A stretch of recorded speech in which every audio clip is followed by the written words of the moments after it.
জয় রাধে, জয় নিতাই চৈতন্য। আশা করি সবাই ভগবানের কৃপায় খুব ভালো আছেন এবং আনন্দিত আছেন। আমরা ভগবানের কৃপায় ভগবানের কথামৃত শ্রীমদ্ ভাগবতামৃত আস্বাদন করছি প্রতিনিয়ত। এই ভগবানের দিব্য কথাই আমাদের আনন্দ প্রাপ্তির একমাত্র পথ। জীবের অনন্ত প্রচেষ্টার ফলেও জীব ঐশ্বর্য লাভের পরেও সন্তুষ্ট হন না, কেবলমাত্র ভগবত প্রাপ্তিবিহীন অবস্থা বলে। আমরা যতক্ষণ না ভগবানকে প্রাপ্তি করতে পারছি, যতক্ষণ না ভগবানের শরণাগত হতে পারছি, ততক্ষণ আনন্দ কোনোভাবেই সম্ভব নয়। চাই গোটা পৃথিবীর ধন সম্পত্তি আমার কাছে প্রকাশিত হোক না কেন। চলুন আমরা সেই ভগবানের অমৃতময়ী শ্রীমদ্ ভাগবত অমৃত আস্বাদনে অগ্রসর হই। আজকে আমরা 67তম শ্লোক প্রথম অধ্যায়ে মাহাত্ম্য কথার মধ্যে জানবো।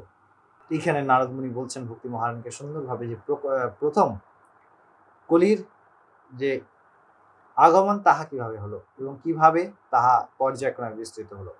নারদ মুনি বলছেন এই শ্লোকে, দৃষ্টো দিগ্বিজয়রাজ্ঞা দীনবৎসরণঙ্গতঃ ন মায়মারণীयो হয়ম সারঙ্গ ইবা সারভূকঃ।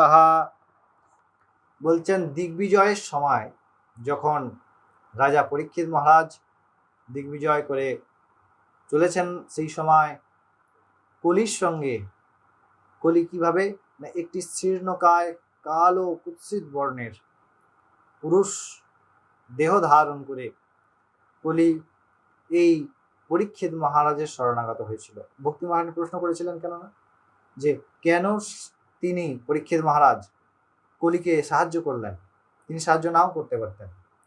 তো সেই উত্তরেই বলছেন যে যেহেতু তিনি শরণাগত হয়ে আশ্রয় গ্রহণ করেছিলেন পরীক্ষিত মহারাজের কাছে, তাই অত্যন্ত ধূর্ততার সাথে এবং জানেন যে ধর্মের পালক পরীক্ষিত মহারাজ কোনোদিনই শরণাগতকে বধ করবেন না, তার স্বভাব যেমনই হোক না কেন, কারণ তিনি তার ধর্ম আগে পালন করেন।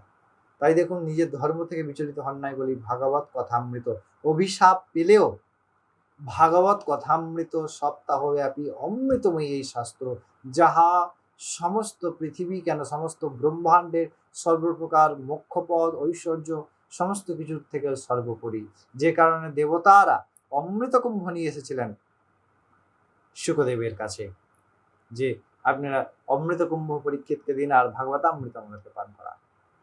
এই এত বিরাট অনন্ত মাহাত্ম্যময়ী ভগবানের কথা শ্রীমদ্ ভাগবতামৃত, এইভাবে কলি আসলেন এবং শরণাগত হলেন। আমরা এর পরবর্তী অংশ পরবর্তী দিন আলোচনা করব। সবাই খুব ভালো থাকবেন এবং আনন্দ থাকবেন। জয় রাধে, জয় নিতাই।